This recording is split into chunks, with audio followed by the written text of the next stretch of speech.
Hello, ladies and gentlemen, and welcome back to Georg Mack Plays the Classics. HAL Laboratory is responsible for pinball, back on the NES with Rollerball. The Kirby pinball games are my favorite video game pinball outings, so I came into this one with an open mind. The manual I was able to find turns out to be a poor resolution scan of a two-sided poster. It shows the layout of the skyscraper table on one side with explanations of each point of interest. The backside has the same with the match play table. The goal is simple: amass the most points you possibly can within the 3 balls you're allotted.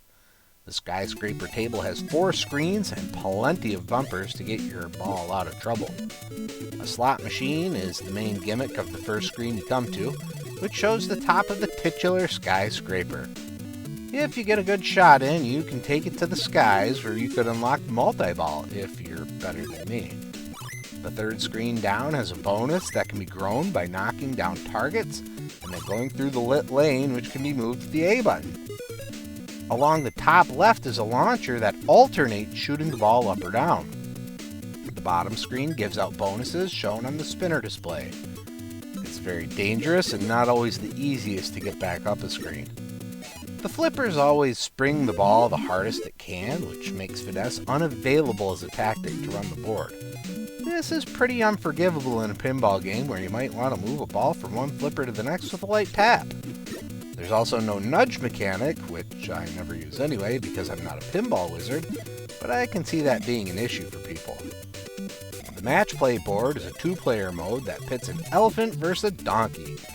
I wonder if HAL realized what they were doing here. It's kind of disappointing that they didn't code an AI opponent. As an aside, all the bumpers in the bonus lanes show HAI, which made me think that HAL didn't know how to spell its own name. But now I realize it's for HAL America Inc. I will never be confused on this matter again. When it comes to grading Rollerball on NES, graphics get a 1.5. Everything looks pleasant enough, but it isn't a high graphical fidelity game. Sound gets a 1.0. The music and sounds are fine, but there isn't any variety. Gameplay gets a 2.5. I don't like there's no finesse as an option. Other than that, it plays fine. Difficulty gets a 2.0. You need to learn your angles, and once you do, you should be safe, because other than the slot machine, it doesn't feel like there's any randomization. Fun factor gets a 2.0. It's an alright pinball game. Could have been a lot more, but that's true for most games. Overall, Rollerball earns a 1.8 and gets a C. This isn't a great pinball game, but it's serviceable and you can get some enjoyment out of it.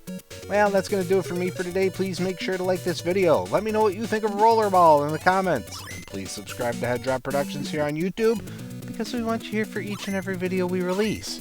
Because it is your destiny.